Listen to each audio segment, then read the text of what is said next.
Donc la première question que je me suis posée quand j'ai préparé cette communication, c'est finalement qu'est-ce que l'histoire rurale ? On parle souvent d'histoire rurale sans toujours le définir. Pourtant, je pense que c'est important de commencer par ça. Donc, Marc Bloch fut le premier avocat de l'étude des campagnes, en invitant les chercheurs à s'interroger sur les modalités de l'occupation du sol, du peuplement, et sur la vie agraire de manière générale. Et en cela, il avait marqué une rupture dans l'historiographie. L'histoire rurale est donc née de ce renversement du regard et du contournement du discours des sources traditionnelles du Moyen-Âge. Peut-on considérer le monde paysan, les paysages, l'ordre des champs seulement à travers le discours des sources écrites produites par le cloître ou par les chancelleries, c'est-à-dire par les élites politiques ou ecclésiastiques ? Au Haut Moyen-Âge et au Moyen-Âge central, les cartulaires, les chroniques, les polyptyques, les diplômes ont ainsi orienté la recherche depuis longtemps autour des questions de pouvoir et de domination. Bien sûr, les seigneurs et les établissements monastiques sont des acteurs sociaux et économiques à part entière dans l'histoire rurale, et le paysan est confronté de manière quotidienne à ces formes de pouvoir. Donc il ne s'agit pas forcément de rejeter ces sources traditionnelles, mais plutôt de considérer que, au-delà de ces sources, la paysannerie, au sens très large du terme, est aussi une force historique, et cela au-delà du coup du discours produit par les sources. Donc l'histoire rurale, on peut la considérer par nature comme une histoire engagée, parce qu'elle prend le parti de parler de ceux qui ne produisent pas de sources, ce qui est toujours un très grand défi pour l'historien. L'écriture de l'histoire des paysans s'impose de plus en plus aujourd'hui comme une sorte d'urgence épistémologique. De très nombreux travaux témoignent de cet intérêt porté au monde rural et à la paysannerie. Je vous ai mis quelques exemples sur le diaporama, tant en histoire médiévale qu'en histoire moderne. Donc la restitution de la capacité d'agir des paysans en tant qu'individus, mais aussi en tant que groupe, que communauté, doit être cependant soumise à un fort encadrement méthodologique afin de ne pas tomber dans le piège inverse, c'est-à-dire de négliger les biais des sources, d'une part, et d'autre part, de minorer la réalité de l'encadrement seigneurial et ecclésial. Donc tous les documents que nous avons à notre disposition doivent être soumis à une intense critique pour retrouver la part des paysans, et surtout doivent être confrontés à d'autres approches, des approches archéologiques, planimétriques ou encore toponymiques. Et ce, afin d'entreapercevoir cette réalité d'un monde rural qui ne se laisse que très difficilement comprendre avant le XIIIe siècle, qui est considéré comme le temps de la révolution documentaire et où le nombre de sources plus important nous permet parfois de saisir plus finement les réalités du monde rural. Donc dans cette communication, je vais essayer de présenter de manière non exhaustive, bien sûr, les sources disponibles. On en a vu déjà certaines dans les communications précédentes, donc c'est pratique, ça me permettra de passer plus rapidement sur ces questions. Je présenterai aussi les méthodes et l'actualité des travaux portant sur le monde rural auvergnat à l'âge roman, en essayant de mettre en exergue les principaux renouvellements de cette recherche et bien sûr les pistes de recherche qui restent à envisager. Donc je vais aborder successivement 3 axes pour ce faire. Il n'a pas été facile de définir un plan parce que le sujet est très vaste et l'Auvergne comporte aussi de nombreuses variétés en termes de paysage, d'occupation du sol. Donc ces axes, ce sera le peuplement en premier lieu, les productions agricoles et enfin les modes de vie. Donc la restitution du peuplement médiéval apparaît comme la première porte d'entrée dans la compréhension du monde rural, dans la mesure où les sources fiscales et les sources archéologiques documentent ces questions de manière assez précise. Et il est aussi possible de croiser les données, justement, entre les sources écrites et les sources archéologiques, ce qui est toujours l'idéal quand on étudie le monde rural. Le travail de Gabriel Fournier, dont vous avez sans doute entendu parler bien sûr, était novateur dans le sens où pour la première fois, le peuplement au Moyen-Âge auvergnat était modélisé à l'aide d'une diversité de sources, des sources écrites, des photographies aériennes, c'était très novateur pour l'époque, des plans, des fouilles et des relevés de terrain. Le modèle explicatif de Gabriel Fournier n'a pas été remis en question depuis, mais enrichi par de nouvelles études, À ce titre, il faut citer les travaux, bien sûr, d'Emmanuel Grélois, qui s'attache à aborder le peuplement à travers l'étude des chartes, mais aussi de la toponymie, dont il a été question tout à l'heure, ou encore de l'archéologie, avec les collaborations avec le linguiste Jean-Pierre Chambon. Ces collaborations ont permis d'identifier ou de localiser de nombreux sites et de mieux comprendre les fluctuations du peuplement. Donc, en grande ligne, durant le Moyen-Âge central, Emmanuel Grélois constate, à partir des sources écrites et archéologiques, une forte densité de lieux habités de petite taille, mais peu hiérarchisés, structurés par des modes castrales, des enclos ecclésiaux et des aires de stockage. Le XIIe siècle apparaît alors comme un moment de mutation. L'habitat se concentre et de nombreux sites de peuplement disparaissent. La production très récente d'une couverture lidar haute définition, dont vous avez un exemple sur le diaporama, offre de nouvelles possibilités quant à l'étude de ces sites de peuplement. Donc, je vous mets simplement un exemple intéressant parce qu'il est aussi très bien documenté par les sources écrites. Le village on pourrait dire plutôt un hameau, c'est tout petit, de Combrin, qui est situé dans la montagne cantalienne, vers Salers, qui est mentionné dans le polyptyque de Saint-Pierre-le-Vif de Sens. Donc je ne reviendrai pas sur ce débat houleux. Moi, je le date au pire du XIIe siècle, comme ça je ne prends aucun risque. Mentionne ce site sous le terme de villa Combru. Et lorsqu'on regarde la couverture lidar sur le toponyme qui existe encore aujourd'hui, qui est le toponyme des Encombrins, donc on retrouve bien la racine, on retrouve effectivement des traces d'habitat. Donc ici, on peut retracer le parcours de ce village, de ce hameau dans les sources, qui connaît des mutations diverses jusqu'à son abandon et sa transformation en montagne, ce que j'ai pu étudier dans ma thèse à partir d'un chartrier seigneurial. Mais le lidar permet aussi de localiser de très nombreux sites qui n'ont pas de mention dans les sources écrites.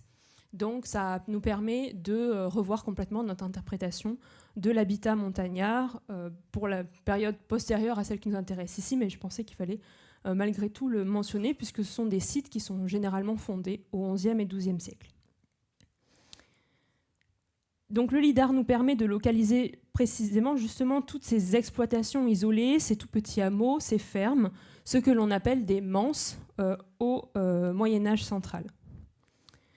Le manse est au début de la période carolingienne une subdivision de la villa, alors qu'à la fin du IXe siècle, le terme désigne aussi des exploitations isolées. Donc c'est vraiment un objet historique mouvant dont la définition change au fil des siècles, mais aussi parfois au fil des sources.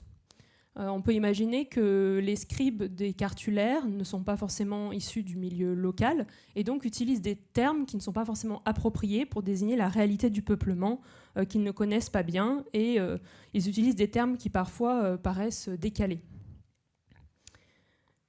Donc Gabriel Fournier avait mis en évidence la dimension centrale du manse dans l'organisation du peuplement du premier Moyen-Âge. Et dans ma thèse, je me suis prêtée moi-même à un exercice d'archéologie lexicale pour le Cantal, en me fondant principalement sur les chartes des cartulaires, afin de bien comprendre l'épaisseur historique de cette notion. Donc les deux termes de manse et de villa sont utilisés dans les chartes jusqu'au XIe siècle, de manière conjointe. Le manse prend alors le sens à cette époque d'exploitation agricole, avec toutes ses composantes, mais son sens ne paraît pas complètement fixé. Entre le XIe et le XIIe siècle, le mot change de sens et tend de plus en plus à désigner un hameau, soit cette fois un regroupement d'exploitation. À la fin du XIIe siècle, cependant, la rupture ne paraît pas bien consommée entre ce sens de ferme et ce sens de hameau. Lorsque le seigneur de Dienne cède, par exemple, en 1173, les manses de Groll, de Blanc et de la Vessière aux cisterciens, donc on est ici sur le plateau du Limon, dans le nord du Cantal, le terme de manse semble plutôt renvoyer encore au sens d'exploitation autonome. En effet, les vestiges de la grange de Groll, qu'on peut observer sur le terrain, mais aussi maintenant sur le lidar, d'après l'archéologue Emma Bouvard, ressemblent beaucoup au plan d'une exploitation constituée d'une maison et de ses annexes. Donc ici, le manse de Groll ne ferait pas forcément référence à un hameau, en tout cas dans ce que l'on voit des vestiges, mais plutôt à une ferme isolée. Et les cisterciens, lorsqu'ils ont fondé leur grange, auraient simplement repris ce substrat paysan en construisant une ferme sur la ferme déjà existante ou en reprenant complètement les bâtiments précédents. C'est au XIIIe siècle que le terme de manse prend définitivement le sens de petits groupes d'habitation, soit le hameau qu'on connaît aujourd'hui, et ce sens va perdurer durant tout le Moyen-Âge, jusqu'à ce qu'il soit remplacé par le terme de village dans les sources. L'historiographie ancienne sur le peuplement auvergnat avait été très largement occupée par cette question des villages désertés, mais aussi par la question des modes castrales. Ça a été presque à un moment donné, à partir des années 70, une obsession. Il fallait chercher partout des villages désertés, et le cas cantalien s'y est bien prêté, puisqu'il y en avait beaucoup. On note entre les années 70 et 2000 de nombreuses recherches dans le Cantal et dans le Puy-de-Dôme portant sur les désertions d'habitat. Donc pour ne citer qu'un exemple de ces recherches anciennes, Odette Lapère et Marie-Claire Coste, au sein de l'association du Graves, avaient mené dans les années 80 des fouilles et des prospections sur plusieurs habitats du plateau de Colandre, en veillant à confronter les découvertes archéologiques avec les sources écrites. Donc ce sont des travaux de passionnés qui ont été complétés par des travaux d'archéologues professionnels. On pense à Gérard Vernet qui avait fouillé le site de Cotteuge. Donc tous ces travaux ont permis de former un corpus conséquent dans l'étude des villages désertés. Et cette question a connu un renouveau récent dans l'historiographie avec plusieurs travaux. Donc j'ai dans ma thèse moi-même cherché à comprendre la chronologie et les modalités des désertions de sites en comparant de manière systématique les chartriers médiévaux et leurs chartes et les vestiges. Les travaux de l'équipe du Sud Cantal, donc menée par Frédéric Surmely, ont quant à eux montré tout le potentiel de l'étude des fermes et des sites pastoraux dans les monts du Cantal. Donc en croisant des analyses palynologiques, des prospections aériennes ou pédestres et des fouilles archéologiques, de nombreux établissements ont pu être mis au jour et datés grâce à des datations carbone 14 et à l'analyse de la céramique. Et c'est vraiment ces analyses de datation très précises qui ont permis de renouveler notre connaissance, parce que pour une fois, on pouvait dater ces sites précisément. Le site de Rissergues est emblématique de cette recherche. Vous avez ici la photo de la fouille. Il a été fouillé par l'équipe de Frédéric Surmely en 2010. Donc, le site de Rissergues est situé vers Malbos, dans le sud du Cantal. Les vestiges d'habitat se situaient à plus de 1280 mètres d'altitude, donc complètement dans la montagne, à la limite du front de peuplement connu. Le hameau, composé de 5 bâtiments reliés par des chemins, aurait été abandonné autour de l'an 1000, ainsi que cela a été montré par les datations. Les causes de cet abandon sont inconnues, mais peut-être que cette désertion peut être mise sur le compte des insécurités qui régnaient dans la Planaise à cette époque-là. Il faut citer bien sûr les travaux de Julie Charmoyot et Sébastien Guem, qui ont édité assez récemment une très riche et très précieuse synthèse portant sur l'habitat rural en Limagne et en Sologne bourbonnaise. Je reviendrai quelquefois sur des exemples tirés de leurs travaux. En définitive, les recherches sur le peuplement sont très riches dans le Cantal et le Puy-de-Dôme. C'est un terrain qui a été bien balisé par des recherches anciennes qui se trouvent périodiquement revivifiées et renouvelées par des recherches récentes de grande envergure et grâce au croisement des disciplines. Donc ces divers travaux semblent aller dans le sens de plusieurs conclusions. Notre compréhension de la désertion des habitats, par exemple, doit être repensée à l'aune de problématiques de recherche plus récentes. On avait tendance à considérer pendant longtemps que les désertions d'habitat étaient le fait de la guerre, de la peste, du mauvais temps. Ce sont des facteurs, bien sûr, mais les transformations économiques jouent un rôle central, si ce n'est premier, dans la désertion des sites. Et c'est cette compréhension-là, je pense, qu'il faut renforcer.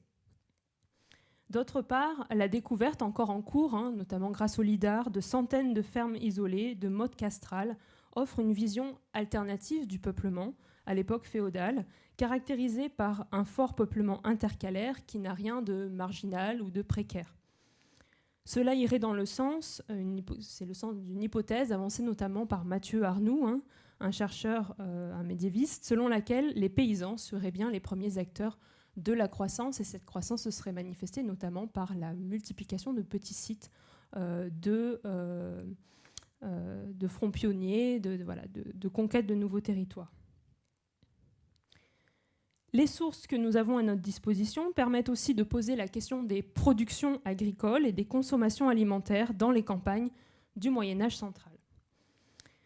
Donc, malheureusement, les sources antérieures au XIIIe siècle nous donnent peu d'informations, ou alors des informations trompeuses. C'est le cas notamment des sources de prélèvement de redevances, puisque ces sources-là n'indiquent pas automatiquement qu'il y a eu une production de ces denrées, mais seulement qu'elles sont exigées par le seigneur. Donc, il faut être assez prudent. Ce que l'on peut dessiner comme tableau général de l'Auvergne, des productions agricoles auvergnates, ce sont des zones de contact entre plaine et montagne qui se caractérisent plutôt par une polyculture, accordant une place à la vigne, tandis que dans les zones de montagne, le seigle est privilégié avec une spécialisation pastorale croissante qui émerge à la fin du XIIe siècle. En ce qui concerne les céréales, les analyses carpologiques ainsi que l'étude des silos et des autres lieux de stockage ont permis de renouveler nos connaissances sur le sujet des grains et des céréales consommés dans ces sites d'habitat. À Rissergues, donc le village mentionné tout à l'heure, des graines brûlées ont été retrouvées sur l'établissement agricole. Il s'agissait de seigle, de brome, c'est-à-dire une plante fourragère, de faux seigle et d'autres plantes liées aux cultures comme la nielle des blés ou la renouée faux-liseron. Le même problème se pose pour les lieux de stockage qui sont assez peu documentés avant le XIIIe siècle. La toponymie peut apporter un secours ponctuel et surtout l'archéologie, et là je cite les travaux de Julie Charmoyot et de Mathieu Carlier, ont particulièrement renouvelé nos connaissances sur la question. L'étude des silos est à replacer dans un questionnement un peu plus global sur les modalités et ce que l'on appelle dans l'historiographie l'anthropologie du prélèvement seigneurial, c'est-à-dire qu'au-delà du fait que le seigneur prélève des redevances, il faut se poser la question aussi de comment il le fait et pourquoi et qu'est-ce qu'il fait de tous ces prélèvements. C'est une question qu'on ne se pose pas forcément.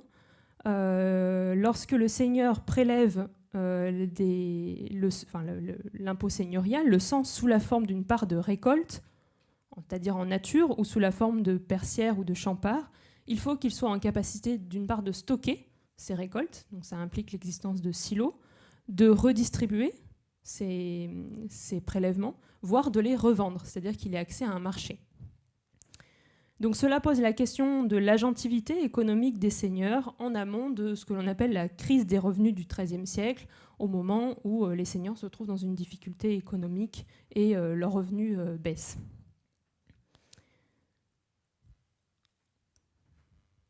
En matière de production viticole, les sources écrites abondent en renseignements alors que les vestiges matériels sont peu nombreux. Par contre, l'archéobotanique nous permet d'apporter des éléments supplémentaires. Je vais citer l'exemple de la villa des Bouilles qui a livré de nombreux restes témoignant de la prépondérance de la vigne dans cette exploitation agricole, ce qui est confirmé aussi par des textes du Xe siècle. Donc, ce que l'on appelle les côtes de Clermont sont exploitées pour la vigne depuis l'Antiquité jusqu'au XIXe siècle, jusqu'à la crise du phylloxéra. La vigne était aussi présente dans la région d'Issoire au Xe et XIe siècle autour de Nonette, c'est le cartulaire de Sauxilange qui nous l'apprend. Elles sont décrites dans cette source comme des clos, des closum ou des closulum, et sont souvent exploitées en métayage ou en part de fruits, c'est-à-dire avec des redevances en part de récolte plutôt qu'en sens fixe. En revanche, la culture de la vigne dans les monts du Cantal semble s'être plutôt limitée aux marges du Val d'Allier, avec une mention à Bonnac au Xe siècle et à Saint-Cyr au XIIe siècle. En somme, il me paraît intéressant de noter qu'une étude exhaustive de la vigne en Auvergne serait intéressante à conduire à partir de toutes ces mentions et aussi des résultats récents de l'archéologie. Enfin, on arrive à une question qui m'intéresse plus particulièrement parce que c'était un des aspects importants de ma recherche de doctorat, la question de la production fromagère en Auvergne et particulièrement dans les monts du Cantal, puisque dans les zones de montagne, si on ne retrouve pas de mention de vigne, en tout cas pas dans le Cantal, on retrouve au contraire des mentions de production fromagère, alors plutôt pour la fin du Moyen-Âge, mais la question se pose des origines de cette production fromagère. Elles sont malheureusement très mal connues. On peut imaginer que chaque ferme seigneuriale ou paysanne produisait une certaine quantité de fromage pour la consommation domestique, mais les indices d'une production plus importante semblent dater plutôt de la fin du XIIe siècle, avec l'arrivée des cisterciens qui fondent la grange de Groll, dont j'ai déjà parlé, dans le nord du Cantal, sur ce que l'on appelle le plateau du Limon.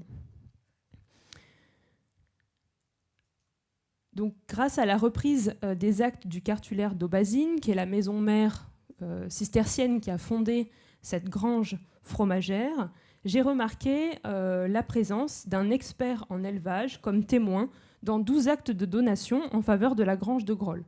Donc, il s'agit de Jean de Citeaux, qui est un moine convert arrivé à Aubazine en 1147 et qui est décrit dans la vie d'Étienne d'Aubazine comme un homme, je cite, habile et très expérimenté pour nourrir le bétail. Et son labeur ainsi que son savoir-faire contribuèrent à augmenter grandement les biens temporels de la maison. Donc on ne sait pas, on n'a pas de preuves pour dire si Jean de Citeaux est allé sur place à Groll, mais très probablement qu'il était présent au moment de la fondation et il a pu former les convers et le grangier de Groll à l'abbaye d'Aubazine. Mathieu Arnoux, donc, que j'ai déjà cité, qui est un chercheur justement qui a travaillé sur la question des cisterciens, a montré comment les grands rassemblements de l'ordre cistercien pouvaient s'apparenter à des comices agricoles qui favorisaient l'unification des pratiques agraires à l'échelle du continent européen. Merci. C'est-à-dire que lorsque les cisterciens se réunissaient, ils échangeaient sur leurs pratiques agricoles et ils avaient une véritable expertise dans ce domaine. Les cisterciens se sont inscrits dans un double héritage, à la fois savant et vernaculaire. Savant parce qu'ils faisaient circuler des textes hérités des agronomes antiques, mais aussi vernaculaire parce qu'ils recrutaient comme convers des paysans locaux qui avaient une connaissance pragmatique des usages, et notamment en matière de fabrication de fromage ou de culture. Ce qui est précieux dans les zones de montagne, parce que ce sont des formes d'agriculture particulières et plus exigeantes. Et dans le cartulaire, on remarque le nom des convers de la grange de Groll, et en faisant un petit effort d'analyse toponymique, on s'aperçoit qu'en fait, ce sont des habitants des villages environnants qui ont été recrutés, ce qui est assez logique, pour participer, qui ont été recrutés comme moines convers pour la grange de Groll.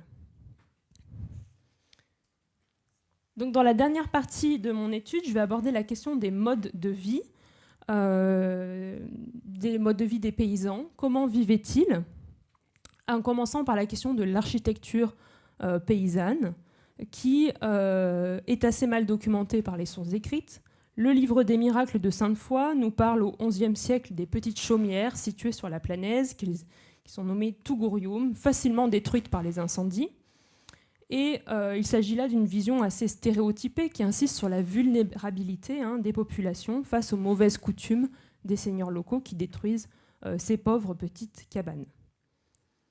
Les vestiges archéologiques, en revanche, nous montrent plutôt des maisons de montagne construites en matériaux en pierre, et ces sources insistent plutôt sur la qualité du bâti des maisons de montagne. C'est le cas du village étudié par Laurent Faux. Donc vous avez ici les vestiges, le village de Troucou, qui est formé de 30 bâtiments datés des 11e, 13e siècles, qui sont construits en pierre et soigneusement aménagés.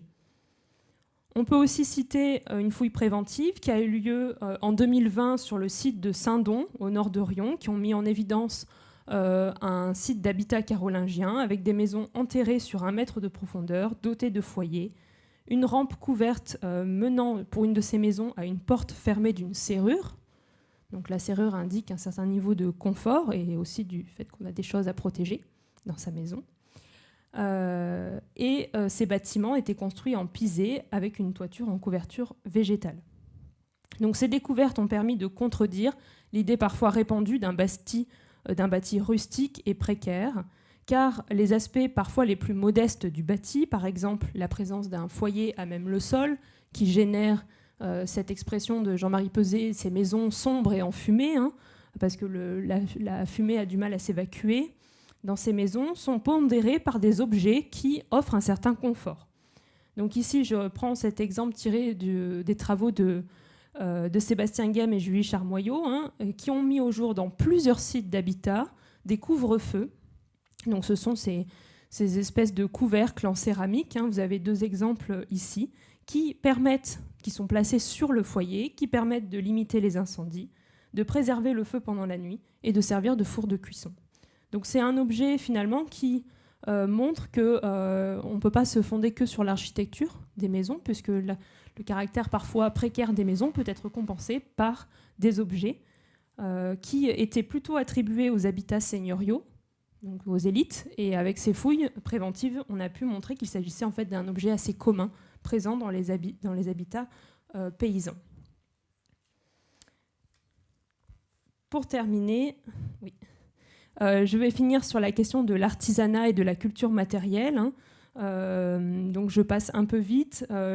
Simplement, ce qu'il faut retenir de l'analyse de la culture matérielle et notamment de la céramique médiévale, on pense aux travaux de Dominique Alios ou de Stéphane Guyot, c'est la mise en évidence d'objets dont les formes sont particulières, montre que l'Auvergne, la culture matérielle auvergnate avait certaines spécificités. C'est le cas de ces pichets en céramique de forme globulaire, agrémentés d'anses de panier, qu'on ne retrouve pas dans les régions voisines.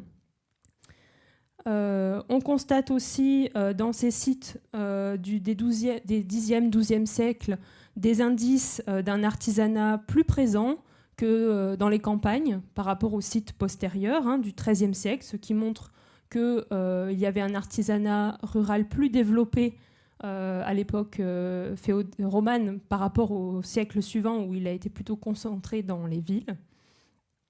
Les études du petit mobilier par Amélie Haude-Berton ont montré la vitalité des circulations matérielles en Auvergne à la fin de l'époque carolingienne, et c'est encore le cas à la fin du Moyen-Âge, puisque les objets utilisés par les habitants des sites, au-delà de ces objets qui ont des caractéristiques spécifiques, sont globalement similaires à ceux des autres régions de France, mais aussi d'Angleterre ou d'Allemagne. Ce qui montre bien que l'Auvergne n'est en rien un espace isolé, reculé, mais au centre des circulations économiques, et qu'on retrouve des objets en Auvergne au XIe et XIIe siècle. On pourrait les retrouver aussi en Angleterre ou en Allemagne. Donc pour conclure, l'histoire rurale auvergnate au Moyen-Âge central est un terrain riche d'investigation qui ne peut que bénéficier de la rencontre entre les disciplines. Cette rencontre, elle ne doit pas être simplement un exercice de style, je pense, mais vraiment une confrontation critique pour arriver à saisir ce monde rural.